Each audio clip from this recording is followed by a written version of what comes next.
इल्म जफर क्या है? क्या वाकई इसका ताल्लुक आम इंसानों की तकदीरों से होता है या नहीं? या जो लोग इसके ऊपर बहुत यकीन रखते हैं क्या वो सही हैं, या वो लोग जो इस पे यकीन नहीं रखते क्या वो सही हैं? मेरा नाम है ज़ीशान हैदर और आप देख रहे हैं RJ Zeeshan Haider YouTube channel.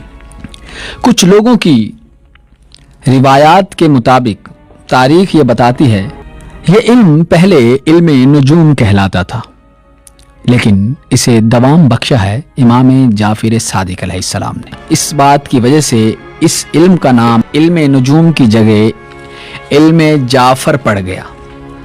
सितारों का असर इंसानी जिंदगी पे होता है, उसके मिजाज पर होता है, उसकी दुनियावी कामयाबी पर होता है, लेकिन सितारों का असर तकदीर अज़ल पर नहीं होता, उसके ईमान पर नहीं होता।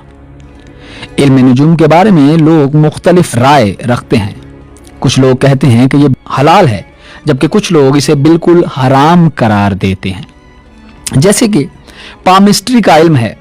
पामिस्ट्री के इल्म में आपके हाथों की लकीरों को देख के लोग आपकी तकदीर के बारे में बात करते हैं। लेकिन एक छोटी सी मिसाल यहां पे आपको देता चलूं। पहले आपने अक्सर क्रिकेट मैचेस में ये देखा होगा कि दो बैट्समैन पिच के ऊपर खेल रहे होते हैं और सामने दूर एक स्कोर बोर्ड लगा होता है।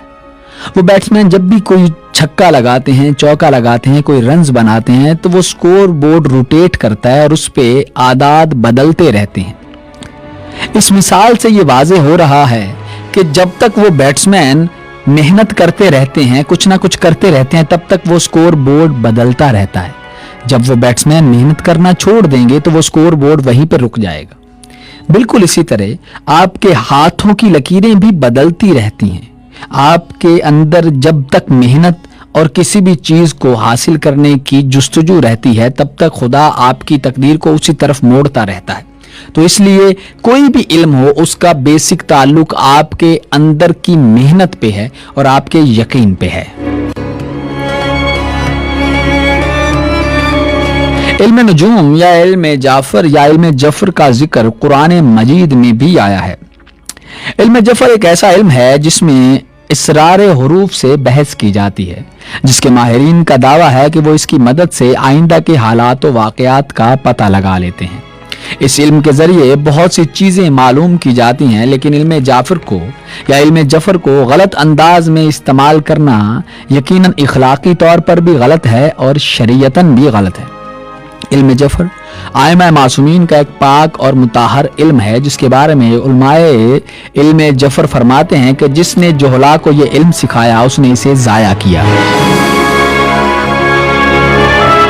और जिसने काबिल और मुस्तहिकीन के लिए इसे मख्फी रखा उसने जुल्म किया।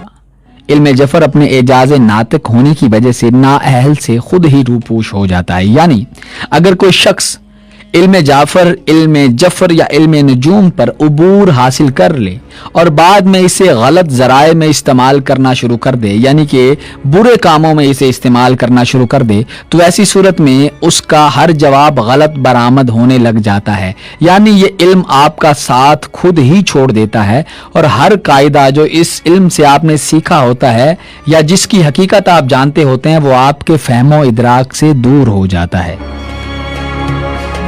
कुछ लोग ये भी कहते हैं कि ये इल्म सरीहन झूठ और जादू है, इसे बाहली लोगों ने जादू टूने के गर्ज से इजाद किया था।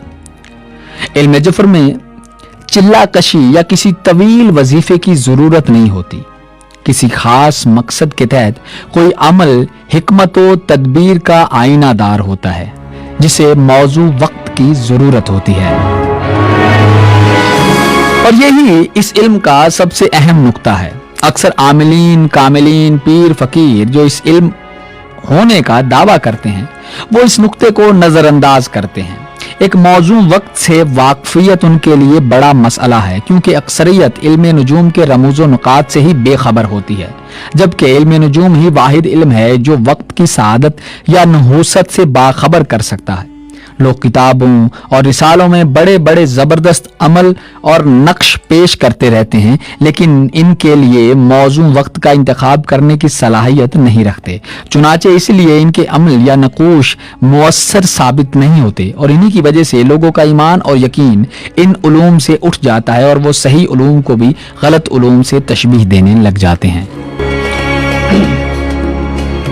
علم جفر در حقیقت علم الحروف ہے۔ حروف تہجی کے تمام حروف اپنی اپنی ایک جداگانہ حیثیت رکھتے ہیں، اور جیسا کہ ہم سب جانتے ہیں کہ اللہ رب العزت نے کائنات میں کوئی بھی شے بے مقصد اور بے اثر پیدا نہیں کی، ہر شے اپنا ایک مقصد رکھتی ہے اور اس کے ظاہری اور باطنی اثر سے بھی انکار ممکن نہیں ہے۔ بالکل اسی طرح حروف اور اعداد بھی دنیا میں بے مقصد نہیں ہیں اور بے اثر بھی نہیں ہیں۔ حروف کی تاثیر ان کے دنیاوی استعمال سے بھی ظاہر ہے۔ مختلف حروف کی آمیزش سے جو لفظ تشکیل پاتے ہیں وہ اپنے اندر اچھے یا برے مختلف اثرات رکھتے ہیں، اور جب ہم انہیں استعمال کرتے ہیں تو یہ اثرات ظاہر ہوتے ہیں۔ اس لیے رسول اکرم نے فرمایا کہ اپنے بچوں کے نام اچھے معنوں والے الفاظ میں رکھو۔ علم جفر یا علم جعفر یا علم نجوم کو دو حصوں میں تقسیم کیا گیا ہے۔ ایک حصے کو علم الاخبار کہا جاتا ہے اور دوسرے کو علم الاثار۔ اخبار سے مراد خبر ہے، یعنی کسی مسئلے یا معاملے میں خبر حاصل کرنا، جبکہ آثار سے مراد اثر ہے، یعنی حروف کے اثر سے واقف ہونا اور فائدہ اٹھانا۔ اس حوالے سے مسلمان صوفیاء نے بہت تحقیقی کام کیا، اگرچہ ان کے درمیان بعض موضوعات پر اختلافات بھی رہے۔ مثلا بعض صوفیاء کا خیال تھا کہ حروف اپنی عنصری خصوصیت کے ذریعے اثر انداز ہوتے ہیں، اور بعض کا خیال تھا کہ وہ اپنی ادبی قوت کے ذریعے اثر کرتے ہیں۔ بہرحال دونوں ہی صورتوں میں اثر پذیری ظاہر ہے۔ علم جفر کے حصہ اثار کے ذریعے جو نقش اور طلسمات مرتب ہوتے ہیں، ان کی اثر پذیری کو سمجھنے کے لیے مسائل آسان نہیں ہیں، یعنی کہ ایک عام ذہن کی رسائی ان کے اعمال اور نقش پر نہیں پہنچ پاتی۔ حضرت کاش البرنی کی کتابوں سے یہ تحریر نقل کی گئی ہے۔ وہ لکھتے ہیں کہ حروف کی قوت، فلکی اثرات، اعداد نسبت اور طلسم کی روحانیت کو کھینچنے والے بخورات کے ذریعے معمول پر جو عمل کیا جاتا ہے وہ گویا طبع علوی کو طبع سفلی میں آمیز کیا جاتا ہے۔ یہ ایک معنی طریقہ نہیں ہوتا بلکہ حیرت انگیز حسابی تبدیلیاں اپنے اندر رکھتا ہے، ایسی تبدیلیاں جن کی وجہ سے تاثیر کا قائل ہوئے بغیر چارہ نہیں ہوتا۔ نقش یا لوح یا طلسم ایک ایسا خمیر ہوتا ہے جو طبع عربیہ کے مرکب سے تیار کیا ہوتا ہے اور دوسری طبع میں مل کر ان کی حالت کو بدل دیتا ہے۔ اس لیے ارباب عمل کا یہ کام ہوتا ہے کہ افلاک کی روحانیت کو اتار کر اور طور جسمانیہ سے ربط دے کر یا نسبت عددیہ سے ملا جلا کر ایک خاص مزاج پیدا کرے، جس کا اظہار طبیعت کے بدلنے کے لیے خمیر کا کام کرے۔ وہی خمیر جو اضاء معدنیہ میں کیمیا کرتا ہے۔ جب تک اس امر کے لیے ریاضتیں نہ کی جائیں، صبر و استقلال سے کام نہ لیا جائے، حروف و اعداد کی قوت اور نسبتوں کو نہ سمجھا جائے، افلاک کے مظہر کو نہ جانا جائے، ان علوم سے کام نہیں لیا جا سکتا۔ چونکہ قدرت نے ہر چیز میں ایک اثر رکھا ہے، اس لیے ان تاثیروں سے فائدہ اٹھانا انسان کا فرض ہے، بالکل اسی طرح جس طرح امراض کو دور کرنے کے لیے جڑی بوٹیوں کی تاثیر سے واقفیت ہونا ضروری ہے۔ علم جفر کو کس طرح پرکھا جاتا ہے، علم جفر کے آثار کس طرح معلوم کیے جاتے ہیں، علم جفر میں موجود تمام اعداد اور ان کا عمل کس طرح کیا جاتا ہے، یہ آپ کو ہم اپنی کسی اور ویڈیو میں یا اپنی تحریر میں ہم آپ کو بتائیں گے۔ اگر آپ کو آج کی یہ ویڈیو اچھی لگی تو اسے لائک کیجئے، کامنٹ کیجئے اور میرا چینل بھی ضرور سبسکرائب کیجئے۔